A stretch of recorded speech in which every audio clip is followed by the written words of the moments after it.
Gold trusted gold buyers. మీరు తాకట్టు పెట్టిన బంగారాన్ని విడిపించి ఈ రోజు ఉన్న మార్కెట్ ధరకు కొనబడను.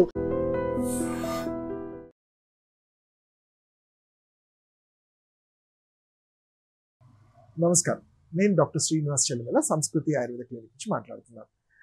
ఈరోజు మనం డిస్కస్ చేసే టాపిక్ వచ్చేసి యాసిడిటీ అనేది ఏంటంటే చాలామంది చూస్తుంటాము. ఇతరత్ర ఏ జబ్బులు ఉన్నా కానీ కామన్గా చెప్పేది డాక్టర్ నాకు తినగానే తేన్పుల్లాగా వస్తున్నాయి, లేకపోతే కడుపు ఉబ్బరంగా ఉంది, అది ఇంకొన్నిసార్లు మోషన్ సరిగ్గా అవ్వట్లేదు అంటారు. అంటే మీరు చూసుకుంటే ఈ గ్యాస్ట్రిక్ ప్రాబ్లం అనేది ఉట్టి పేరుకు ఏదో గ్యాసెస్ అని కాదు, ఇతరత్ర ప్రాబ్లమ్స్ లైక్ కాన్స్టిపేషన్, మలబద్ధకంలో కూడా చూస్తాము. పైల్స్, ఇలాంటి పైల్స్ అంటే అర్షమూలలు, ఇలాంటి కండిషన్స్లో కూడా చూస్తుంటాము. ఇంకా క్రానిక్ కేసెస్, క్రానిక్ డైవర్టికులైటిస్ అంటాం, ఇంటెస్టైన్స్లో ఇన్ఫెక్షన్స్, ఇలాంటి కండిషన్స్లో కూడా కామన్గా గ్యాస్ట్రైటిస్ అని చూస్తాం. అంటే మన శరీరం తీసుకునే ఫుడ్ని సరిగ్గా డైజెస్ట్ చేసుకున్నప్పుడు ఆ గ్యాసెస్ అన్నీ అక్కడ కలెక్ట్ అయ్యి ప్రతి ఆర్గాన్ మీద, ఎందుకంటే మన పొట్టలోనే మన ప్రతి విజరల్ ఆర్గాన్స్ అన్నీ ఉంటాయి, లివర్, కిడ్నీస్, స్టమక్, ఇవన్నీ కూడా ఉండి అక్కడ గ్యాసెస్ ఫామ్ అయ్యి వాటి మీద ఒత్తిడి పెంచి అది ఇతరత్ర జబ్బులకి కారణమయ్యే ఛాన్సెస్ ఉంటాయి. కాబట్టి అసలు ఈ గ్యాస్ ఎలా ఫామ్ అవుతుందో తెలుసుకోవాలి. మనం చూసుకుంటే ఫస్ట్ మనం తీసుకునే ఫుడ్ మన బాడీలోకి, మన స్టమక్లోకి ఎంటర్ అవ్వగానే, మన బైల్ జ్యూస్ రిలీజ్ అవ్వగానే ఈ గ్యాస్ట్రిక్ జ్యూసెస్ అన్నీ కూడా ఫుడ్ని డైజెస్ట్ చేసుకొని చిన్న పేగుల్లో డైజెస్ట్ అవుతుంది. మన శరీరానికి ఏదైతే అవసరం లేదో అవన్నీ పెద్ద పేగుల్లో చేరిన తర్వాత అది మలం అంటే మోషన్ లాగా పాస్ అయిపోతుంది.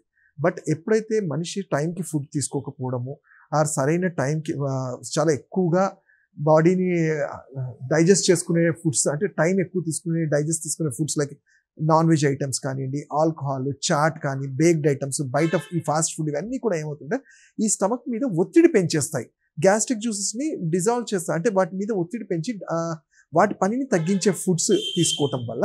అండ్ లేట్ నైట్స్, ఎందుకంటే మనము ఎంత ఎర్లీగా ఫుడ్ మనం తీసుకుంటే 6:30, 7:30 లోపల ఫుడ్ తీసుకుంటే 10 o'clock అనేది మన డైజెస్ట్ అయ్యే టైం, అది లివర్ అనేది మన ఫుడ్ని డైజెస్ట్ చేసుకునే టైం. ఆ టైంలో దాని మీద ఒత్తిడి పెట్టకుండా ఉంటే ఫుడ్ అనేది ఈజీగా డైజెస్ట్ అవుతుంది. సో నేను చెప్పిన ఈ కారణాలన్నీ, అంటే ఇర్రెగ్యులర్ టైం ఫుడ్స్ కానివ్వండి, ఎక్కువ ఫుడ్ టైం డైజెస్ట్ తీసుకునే time foods like non veg items, ఇవన్నీ అవాయిడ్ చేసుకొని రెగ్యులర్ ఎక్సర్సైజెస్, నార్మల్ ఒక 10-15 వర్కౌట్స్ చేయటం వల్ల, 10 minutes వర్కౌట్స్ చేయటం వల్ల కూడా మన మెటబాలిజం కరెక్ట్గా ఉండి తీసుకునే ఫుడ్ బాడీ అబ్జర్వ్ చేసుకోవడానికి వీలవుతుంది. ఇవి కాని పక్షంలోనే ఈ గ్యాస్ట్రిక్ జ్యూసెస్ అన్నీ ఫామ్ అయిపోయి కొంత సందర్భం లక్షణాలు చూస్తే ఏంటంటే పైకి ఎగదన్నుతుంటాయి, గ్యాసెస్ ఫాటింగ్ అంటాము, గ్యాసెస్ రిలీజ్ అవుతుంటాయి. కొంతమందిలో ఛాతీలో పెయిన్ఫుల్ లాగా ఉంటుంది. దీనివల్ల ఏంటంటే వాళ్ళకి ఏదో హార్ట్ ప్రాబ్లం లాగా కూడా చాలాసార్లు కంగారు పడిపోతుంటారు. సో ఈ లక్షణాలే కాకుండా ఒక్కొక్కసారి గొంతులో మంట లాంటిది ఉంటుంది, అంటే అదేదో కఫానికి సంబంధించి అనుకుంటారు, కానీ అది కూడా పైత్య లక్షణాల్లో ఒక లక్షణం. ఏంటంటే ఎప్పుడు గొంతులో మంటలాగా ఉండటము, ఈవెన్ ముక్కులో సైనస్ కూడా ఒక్కొక్కసారి మంట అనిపించడము, ఇవన్నీ చూస్తుంటాం. దానికి మనం లక్షణాలు తెలుసుకున్నాము. మరి ఎవరికి వస్తుంది అంటే ఎవరైతే సరిగ్గా టైంకి ఫుడ్ తీసుకోకుండా, సరైన ఫైబర్ ఫుడ్ లేకుండా, అంటే మన ఫుడ్లో ఈ ఫ్రూట్స్ కానీ వెజిటబుల్స్ యాడ్ చేయటం వల్ల ఆ గ్యాసెస్ని రిలీవ్ చేయడానికి హెల్ప్ అవుతుంది. సో ఎవరైతే చేయరో వీళ్ళందరిలో మనం చూస్తున్నాము. మరి వీటికి ఇవన్నీ చేసినా మాతో ఇప్పుడు ప్రాబ్లం ఉంది డాక్టర్ గారు, దీనికి మేము రోజు ఒక మెడిసిన్ పొద్దున్న లేవగానే కొన్ని సంవత్సరాల నుంచి వాడుతున్నాము అంటారు. అది ఒకటైనా పరిష్కారం అంటే తప్పకుండా కాదు.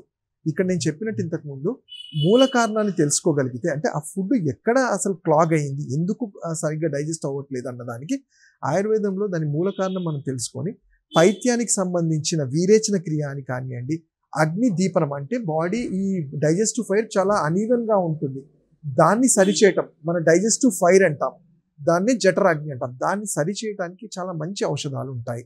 అలాంటి అంటే త్రికటు అని కానివ్వండి, త్రిఫలా చూర్ణం అని కానివ్వండి. ఈ త్రిఫలా చూర్ణాన్ని కూడా బాడీ రోజు క్లిన్జింగ్ చేయడంలో రోజు, అంటే ఉసిరికాయ, కరక్కాయ, తానికాయని సమపాలలు తీసుకొని చూర్ణంలా చేసుకొని కొంచెం గోరువెచ్చల నీళ్ళలో రోజు రాత్రి తీసుకోవటం వల్ల బాడీ ఫ్లష్ అవుట్ చేయడంలో హెల్ప్ అవుతుంది. అలానే టైంకి ఫుడ్ తీసుకొని వీలైతే మెంటల్ స్ట్రెస్ తగ్గించుకొని ఎర్లీగా పడుకోవటం అనేది కూడా చాలా ఇంపార్టెంట్ ఉంటుంది. ఇవన్నీ కానప్పుడు ఆయుర్వేదంలో పంచకర్మాల్లో నేను ఇంతకు చెప్పినట్టు బస్తి క్రియ కానీ వీరేచన క్రియ అనేది మేము రెగ్యులర్గా చేస్తూ ఉంటాము. వీటితో పాటు మనిషి టైంకి ఫుడ్ అనేది మళ్ళీ ఎందుకు చెప్తున్నామంటే మన ఫుడ్ మీదనే, అంటే ఆ టైంకి తీసుకునే ఫుడ్ ఎన్నిసార్లు మనము తక్కువ ఫుడ్ ఎక్కువసార్లు తీసుకుంటేనే మన మెటబాలిజం అనేది కరెక్ట్గా ఉంటుంది. ఆ ఫుడ్ టైంకి తీసుకునే వాళ్ళలో మీరు ఎక్కువ ఈ గ్యాస్ట్రైటిస్ అనేది చూస్తుంటాం. అలానే వీళ్ళలో మోషన్ రెగ్యులర్గా అవుతుందా లేదా అనేది కూడా చెక్ చేయాలి. మోషన్ రెగ్యులర్ కాకపోయినప్పుడు వాటిని సరిచేసేవి ఫుడ్స్లో మనకి ప్రూన్స్ అంటాము, అంటే మనకి డ్రైడ్ ఆల్బుకారాని వారంలో 2-3 సార్లు 2-3 తినడం వల్ల కూడా ఫ్లష్ అవుట్ చేయటము. బనానాస్, అలానే జామ పండు, ఇలాంటి ఫ్రూట్స్ని మన డైట్లో రోజు యాడ్ చేస్తూ ఉండాలి. ఫ్రూట్స్ కూడా ఇన్ బిట్వీన్ మీల్స్ తీసుకోమంటాం, ఐదర్ 11 o'clock లేదంటే 4 o'clock అనేది. అలానే వాటర్ హైడ్రేటెడ్గా ఉండాలి. వీటితో పాటు మీరు నేను చెప్పిన ఔషధాలని ఒక పద్ధతి ప్రకారం తీసుకోగలిగితే ఎంత గ్యాస్ట్రైటిస్ దాని రిలేటెడ్ ప్రాబ్లమ్స్ ఉన్నా కానీ కంట్రోల్ అవుతాయి. ఇరిటబుల్ బౌల్ సిండ్రోమ్, దీన్నే కామన్గా మనం వినేది IBS అంటాం.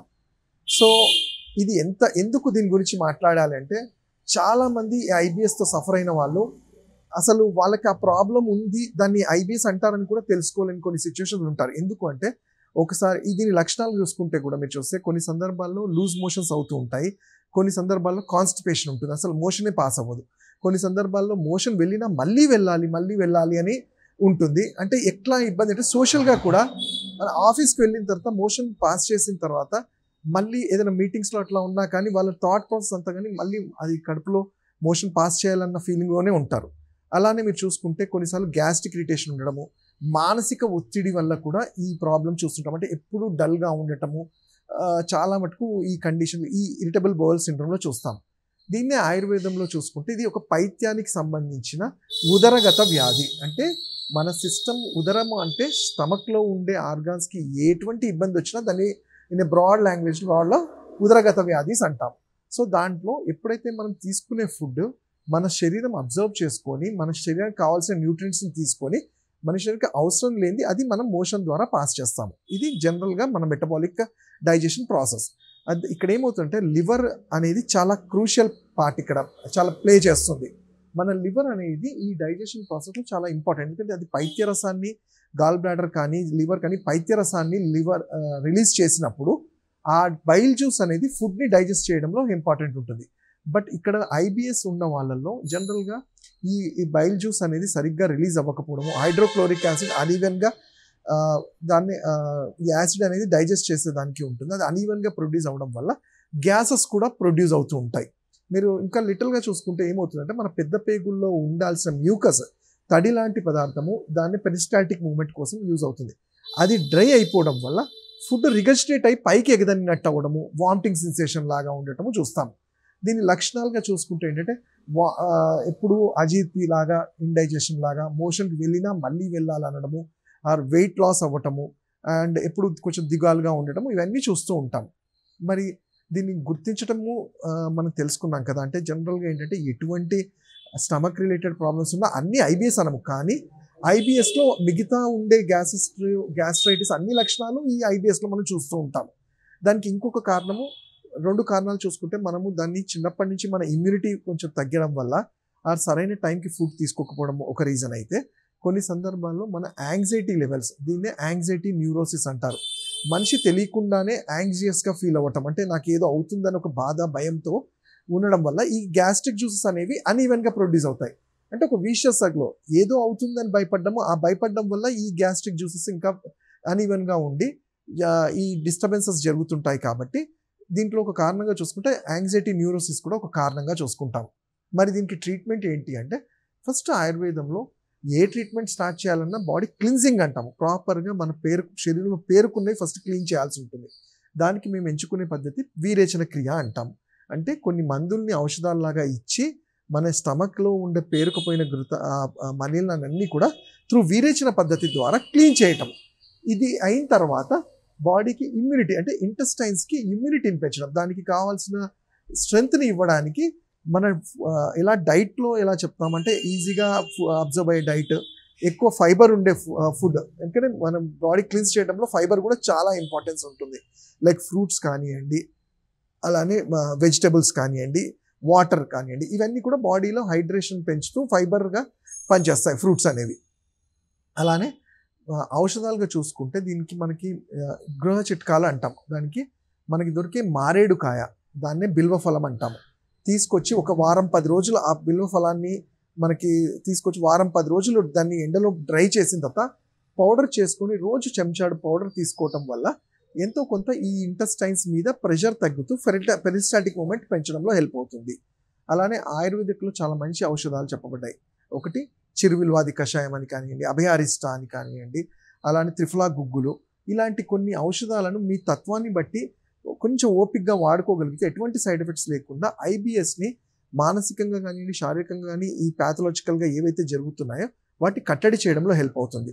తర్వాత మనం చేసే లైఫ్ స్టైల్ అంటే మన ఎక్సర్సైజెస్ కానివ్వండి, మన ఆలోచన, ఈ యాంగ్జైటీ లెవెల్స్ తగ్గించుకుంటూ లేట్ నైట్స్ పడుకోకుండా ఎర్లీగా తినడము, ఎర్లీగా పడుకోవడము, ఇవన్నీ చేయటం వల్ల ఈ బాడీ ఇమ్యూనిటీ పెరుగుతుంది. సో దట్ ఫర్దర్గా ఏంటంటే ఈ ఐబిఎస్ని మనం కట్టడి చేయడంలో తప్పకుండా హెల్ప్ అవుతుంది. సో ఇంకా వీటి గురించి తెలుసుకోవాలంటే నన్ను నా పర్సనల్గా వచ్చి నా క్లినిక్స్లో కలవచ్చు. నా నంబర్ 7658909501.